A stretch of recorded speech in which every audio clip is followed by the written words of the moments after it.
Hey everybody, Bo Rogers here. We're going to learn today about Proposition A, B, and C because I found out that me reading doesn't give me knowledge of everything. Dang it, that teacher back in school said reading would give me knowledge. Sometimes, only when you interpret it right. But I'm sitting here with Sam Johnson, who will better describe Proposition A, B, and C for us. Something cool about Sam and I, and we didn't know before we sat down No. together. Actually, there were like three cool things. So the first cool thing is we're both born in Irving. Yep. He was born at home. I was born in Irving Community Hospital. Both our dads went to Irving High School. Yeah. And they both went to school with ZZ Top's drummer Frank Beard. For sure. Yeah. Kind of cool. A small world. Small world. Yeah, very small world. Very, very small. That's crazy. But we're all here together. Sam's here to help us, so pay attention. Proposition A, I'll let him explain it. Yeah. So I'm gonna make it probably as simple as I can and try and navigate the process for Lantana specifically, so that way when y'all are able to come out and vote, or if you choose to vote, that way you'll have all the exact information on how it applies to y'all specifically. So for the three propositions, the A is for the creation of ESD2. A little history on ESDs. They were created back in the 80s. They were provided a 10-cent cap on their taxing authority. Fast forward 40 plus years, that 10 cents is still appreciated, but for the services of fire and EMS, from the studies that we've done and looking at other surrounding fire departments that are similar size and with similar service levels, the cost to provide both fire and EMS services requires more than that 10 cents. Unfortunately, the state doesn't allow us to go back to the citizens and just do a standard, tax adjustment or budget request adjustment by vote with a standard ESD. So any ESD in the state of Texas, they are all capped at 10 cents. SB2 came into play about 2 years ago and said that for growth and new revenue, you have to offset your taxable rate. That's great. We support that. Unfortunately for us, the offset is more than what we income by the new growth. Kind of a little fun fact on just growth and numbers. For us to add an additional $1 million to our budget at a 10-cent cap, that requires a $1 billion appraised value for the area. So you think about all the growth in the area, new homes and everything, it's $1 billion of new appraised value for us to receive a $1 million increase to our budget. And that's at a 10-cent cap. So for ESD2, what we're trying to do is ask the citizens, all citizens of our current exterior boundaries, it doesn't exclude anyone in the current exterior boundaries, to come out and vote and support the creation of ESD2, so that way we can continue to fund both ambulance and fire services. So for the purposes of this, A is to create an additional funding source for ambulance services. Now, if it's successful, and we think it will be, and we're asking everybody to come out, ask questions, learn, get informed, I'm happy to answer any questions anybody may have. We're out here 8 to 5 all weekend, 7 to 7 all next week. The ESD2 will be dedicated to ambulance services. We'll finally be able to separate the cost of fire and EMS, and then be able to come back and propose a intelligent budget that can actually fulfill the needs of our firefighters and EMS services moving forward as we continue to grow, and all of those kind of nuances with growth. Sometimes that means an additional ambulance. We know that we only have 2 ambulances right now. We're hopeful and we're advocating that if we are successful with the creation of ESD2, that we can put an ambulance over at the fire station on Copper Canyon Road, which borders the Lantana area. 513 station. It's a 513 station. 513 on November 7th is also an approved voting site, and that, I believe, is 8 to 5 on November 7th. I think November 7th is 7 a.m. to 7 p.m. Okay. I'm pretty sure, but yeah, double check it. I'll leave a link so you can double check it. Absolutely. So that's Proposition A. New creation of an ESD will lay directly over the current boundaries of ESD1. It'll allow us to finally properly fund both fire and EMS services per regulations of ESDs. They'll have their own board, own audits, full transparency, public meetings, be just like any other city town council, even though we're not a town council, but you're always welcome to come out and talk with the ESD board commissioners the third Thursday of every month. So now I'm going to touch on the B and C items, which is very specific to Lantana. That is for the citizens in the areas of Lantana, Water District 6 and 7 to become a full formal partner of ESD 1. So that item is specific to y'all. Us. Yes, Lantana. Us. We the Lantanans. Yes. So currently, we provide services to y'all by contract. The contract days are really, kind of a unsuccessful form of doing business for y'all. We have to go through the HOA, who then bills you, who just essentially includes a third party that's really not necessary. And it also doesn't go to your property taxes. So if everything is successful and we're able to pass Proposition B and bring y'all into ESD1 as a formal partner, you'll no longer get that Christmas bill and it'll just go straight into your property taxes.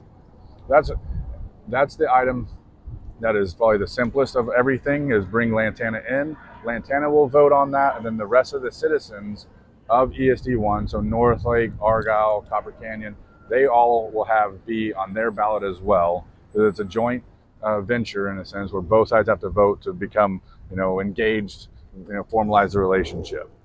And it makes it to where you'll have more in a say of what's going on too, from what I understand. Benefits that I look at for the citizens of Lantana for being in the ESD is, one, you get a full included say on the directions of ESD1. That's good. You would have a full voice. Currently, Sheldon's on the board. Fantastic individual. He's part of the county. We love him being on there.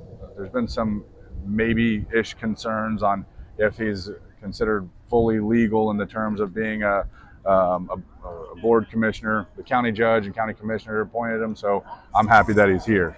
But then it also takes away any future contract concerns, to where if you had an HOA board that decided one day they wanted to just cut ties and go in another direction, that contract's up, they're calling Double Oak or Flower Mound and trying to negotiate a new deal. That may not be something that is in the best interest of the Lantana citizens. And with you being a part of the ESD, you'll always be guaranteed whatever the rate that all the other citizens are paying, you will be guaranteed that same rate. We can't come back and renegotiate with you either. So it's a two-way connection. We get to promise you a cost and keep that cost, and that cost for service on ESD1 is set every year during budget workshop. So from what I understood too, and correct me if I'm wrong here, if we were contracted, essentially a contract could come back at 15 cents per 100, and you would pretty much have to take it because you have to have services. Yeah, I mean, there is always the risk of a change in contract. We've never came back and tried to adjust that, egregiously above what everybody else is doing. But if we ever had, different people in administration and somebody wanted to be crazy and try something new, I've seen crazier things happen in the fire service. So then that brings us to C. So C is only for the citizens of Lantana. The rest of the district already has agreed to what the ballot language is for C. And C says that currently ESD1 has debt on fire trucks, fire stations, and operational equipment. None of that debt is related to the mismanagement and the theft and the terrible things our former chief did. Now, is there maybe, call it $100,000 here and there that could be considered included in that, or something of that sort, where he just made bad decisions with our money? Sure, but the cost of that debt is 100% only from fire trucks, fire stations, operational equipment, and large items that we've purchased throughout the time. That is normal for a department our size to have an $8 million-ish debt. The only way that this is even on the ballot, and the reason it's on the ballot, is should any portion of the ESD1 ever choose to leave and form their own fire department, that area would be assessed a debt of what their fair share is at that time. So similar to like a mud or a pit is what I think I've seen this kind of be applied to for in the past. And there's no extra debt that you're taking on. There's no extra payment coming to Lantana. In theory, since you're under contract and you're paying the same rate as everyone else right now, if you want to look at it and say, well, is there a payment included? You're already making that payment. Yeah. Everybody's already making that payment when it comes to that topic. We just have to inform you, because we're a business, we have a debt, and you have to sign off and say, yes, I understand you have debt. The fun part to all this voting stuff, and I've learned more than I care to lately on this, is should the citizens of Lantana come out and create ESD2, that's going to its own individual ballot measure creates the funding. B and C are kind of in a combination of a ballot measure. So if you come out and vote to join ESD1, you vote for that, but you vote against C, B fails. So you don't join. So both B and C have to pass for you to join. It's not a, well, I want A and I want B, but I don't want to accept the debt for C. It's a C carries B and the ballot world. They go together. Yes. They should have just made it one little Yep. Well, cool. Sam, let me ask you one more question. Yeah, please. Why did you become a fireman? What made you want to do this? Well, my brother's father-in-law was the fire chief of Louisville right when they got married, and I was in high school trying to figure out what I was going to do, and I wanted to go to college in Minnesota, and I made a deal with my dad that I would go be a fireman in Minnesota if he would let me go, because he really wanted me to be a fireman too. No family history of being a firefighter. Both my dad and both my grandparents or grandfathers were military, and I kind of thought that was the direction I was going to go, and here I am doing this. The better question is, why did I become our association president? There you And go. that's because there was nobody else that was. You're a brave. That's what happens man. when you don't show up to the meetings. You leave as the nominated individual. Should have went. Not in. Nope. Him. And Should have went. 3 years later, it's been one of the best things I've done. Well, I'm going to thank you for the time and explaining it to people to where they'll truly understand. I got to go in there and vote. All right. So I think that I know how I'm going to vote. I'm just going to say that. I'm going to vote for the better good, for the better of the people. That's what we're going to do. Thank you. Thank you. Hope that answers any questions. We're here 8 to 5. 8 this to week, 5. And then 7 to 7 on election day. Yes, and all next week.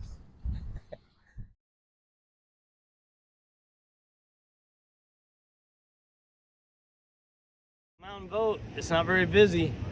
It's a good time to get in now.